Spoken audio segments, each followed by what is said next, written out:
1993 Jeep Cherokee.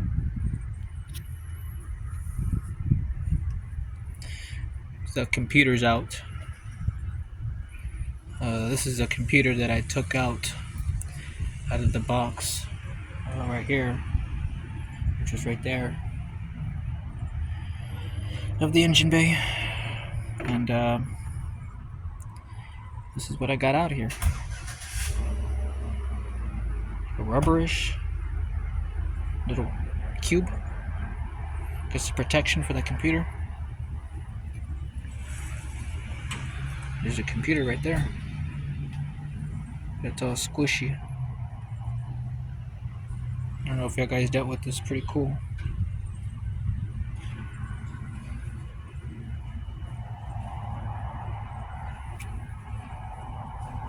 $1993 OBD1. Having a idle air control valve problem. No ground at all, no resistance to that harness.